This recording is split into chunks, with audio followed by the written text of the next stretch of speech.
사실 알고 보면 우리나라는 아주 무서운 나라입니다.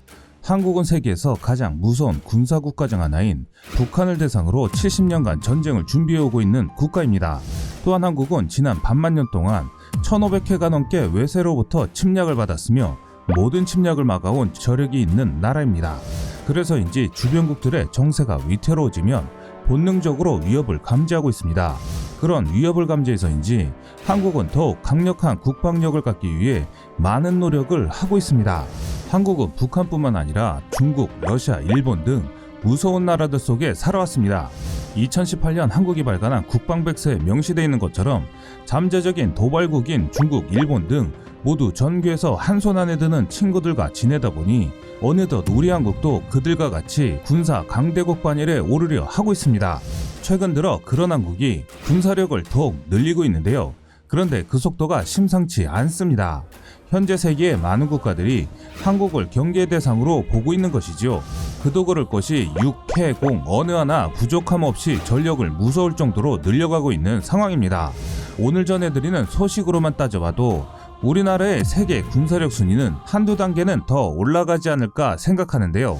오늘은 새로운 전력을 보강해 더욱 강력해지는 한국의 국방력 소식 전해드리겠습니다.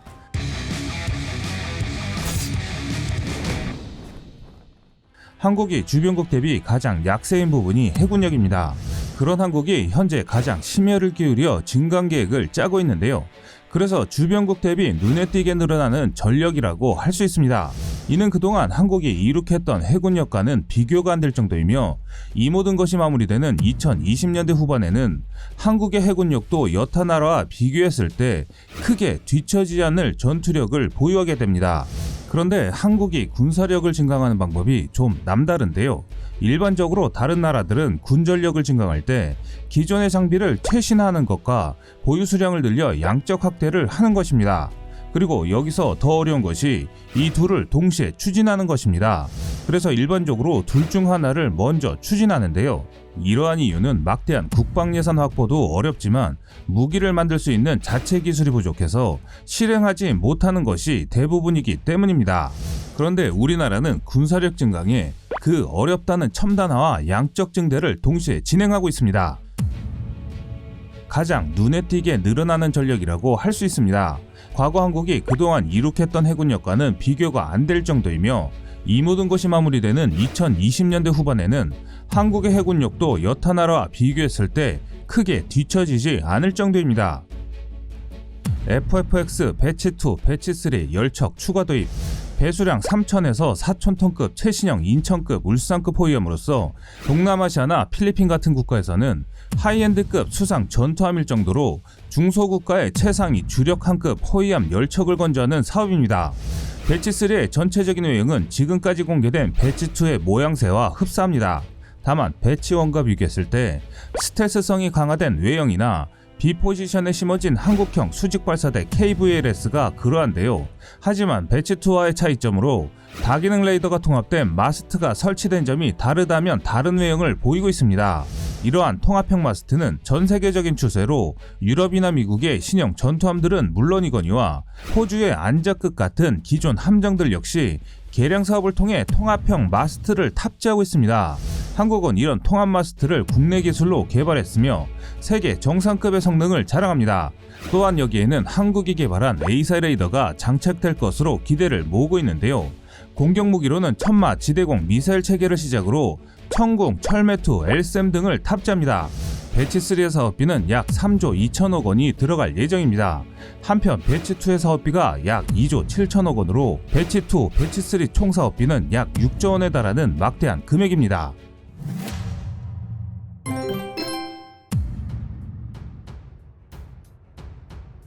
KDX-3 배치2 세종대왕함급 세척 추가 도입 예정이며 2028년까지 세척 전력화한다는 계획입니다. 동시에 기존 배치 1형 세척도 탄도탄 요격 능력과 대잠 능력을 업그레이드하는데요. 함수부의 가장 큰 변경점이었던 VLS와 시위즈용 가판이 추가된 부분은 배치 1과 동일한 설계로 진행될 예정입니다. 세종대왕함급의 최고 강점은 128셀의 VLS와 16발의 대한미사일에 달하는 무장 능력을 그대로 갖고 가면서 강화 포인트인 멀티스태틱 소네 체계를 탑재하여 강화된 대잠 능력의 보강과 가장 최신의 이지스 시스템인 베이스라인 9.0 및 SM-6-3 등의 장거리 미사일을 탑재하여 탄도미사일 요격 체계 능력을 적용시켰습니다. 세종대왕함급 이지스함은 우리나라뿐만 아니라 세계에서도 알아주는 이지스함으로 이번 개량된 점이 반영된다면 상당한 전투 능력을 기대할 수 있습니다. 세종대왕함이 세계에서 이름을 떨친 계기는 2010년 7월 태평양 연안에서 여러 나라 해군들이 참여한 2010 림팩 훈련 때였습니다. 여기 한포 사격 훈련에서 최고 성적을 거둬 탑건함에 선정되기도 했는데요. 이때 실시된 해상 화력 지원 훈련은 7.2km 떨어진 표적에 대해 각국의 함정이 5인치 함포를 쏘아 표적으로부터의 오차거리의 합이 제일 작은 함정이 우승하는 방식으로 치러졌습니다. 이 중 세종대왕함은 참가 함정 중 유일하게 오차 합계가 100m 이내인 75m를 기록하여 우리 해군의 우수한 능력을 입증하기도 했습니다. 우리 해군은 이렇게 우수한 성능의 이지스 구축함을 2020년대 후반 총 6척을 보유하게 됩니다.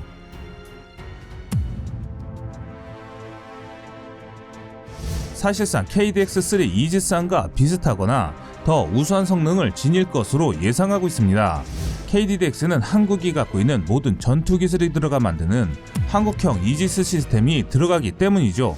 2020년 대한민국 방위산업계 최고의 핫 이슈 중 하나가 바로 한국형 차기 구축함 KDDX 사업입니다. 이 사업은 2030년대 중반까지 국내 독자 기술로 고성능 구축함 6척을 건조해 2000년대 초반부터 KDX-2 사업을 통해 배치된 충무공 이순신급 구축함을 대체하는 사업입니다. KDDX 초도함은 2028년 실전 배치 후 총 6척을 배치할 예정입니다. KDDX의 핵심 임무는 대공, 대함, 대지, 대잠 능력은 물론 탄도탄 탐지 추적을 하는 것입니다. 방공전투함에 기본적으로 요구되는 모든 능력을 갖추면서 북한의 탄도미사일 위협 강화에 대비하기 위한 미사일 방어 능력을 추구한 것이 특징입니다. 그런데 이 모든 것을 한국의 기술로 개발하는 것입니다. 그래서 KDDX 사업이 많은 관심을 끌고 있는 것입니다. 이 사업이 성공적으로 마무리된다면 한국은 독자 기술로 이지스 시스템을 개발할 수 있는 나라가 되는 것입니다. KDDX 역시 사실상 이지스급이라고 봐도 무방하기 때문에 2035년 정도의 한국 해군의 이지스함 및 이지스 구축함 전력은 총 12척이 됩니다.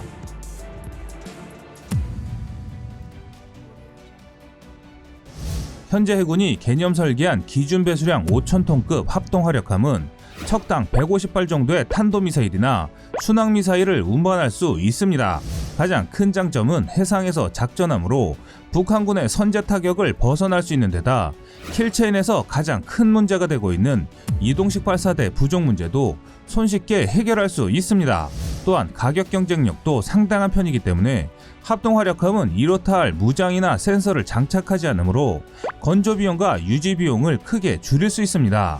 현재 척당 건조비는 공개되지 않았지만 육군이 보유한 현무2 이동식 발사대의 가격이 약 20억 원이므로 척당 150발을 탑재한다면 3천억 원의 건조비가 소요되어도 충분한 가격 경쟁력이 있는 것으로 전하고 있으며 현재 사거리가 800km로 연장된 현무2C를 위하여 기존 현무2A B보다 중량 20톤급의 대형 발사대를 설치할 것으로 보이는데요. 탑재 무기로는 확정되지 않았으나 한국이 개발한 현무 시리즈 미사일과 곧 실전 배치 예정인 초음속 대함 미사일을 탑재합니다. 또한 문제로 지적되었던 것 중 하나가 합동화력함이 공격당하면 한꺼번에 너무 많은 전력을 손실할 수 있다는 것이었는데요. 그래서 해군은 합동화력함에 북한 잠수함이 탐지하기 어려운 추진 시스템을 탑재합니다. 이는 KDDX급의 장착 예정인 조용하기로 소문난 전기 추진 시스템을 장착할 예정이며 탐지 기술도 한국이 보유한 최고의 기술이 접목된 A사 레이더와 스텔스 선체, 음향 스텔스 기술이 합동화력함에 적용될 예정으로 적의 공격으로부터 최대한 보호받도록 설계 제작될 예정입니다. 이뿐만 아니라 합동화력함은 북한의 선제 타격에 대응하고자 시작되었지만 향후 장거리 대함 무기를 대량으로 탑재함으로써 주변국에 대한 전략적 대응 수단으로 활용할 예정입니다. 합동화력함은 향후 2020년대 후반기에 실전 배치될 것으로 예상되고 있습니다.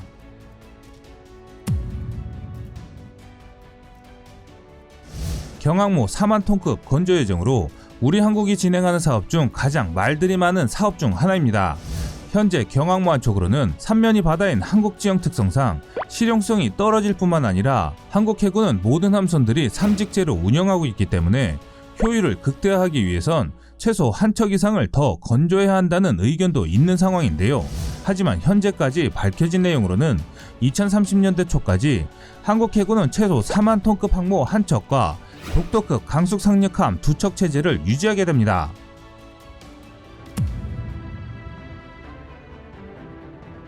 현재 계획은 2030년까지 3,000톤급 장보고3 잠수함 9척을 배치한다는 것입니다.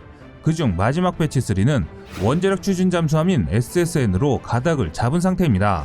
한국 정부의 강력한 의지로 진행되는 사업으로 현재 빈익 사업으로 분류되어 있는 상황입니다.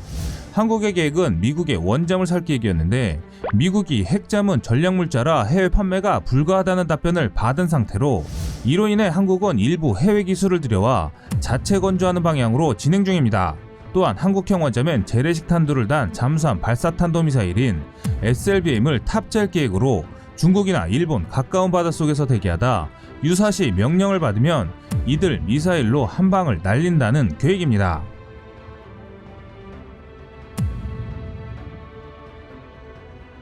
지금까지 세상의 모든 군사무기를 얘기하는 꺼리투브였습니다. 시청해주셔서 감사합니다. 구독과 좋아요, 알람 설정은 좋은 영상을 만드는데 많은 힘이 됩니다.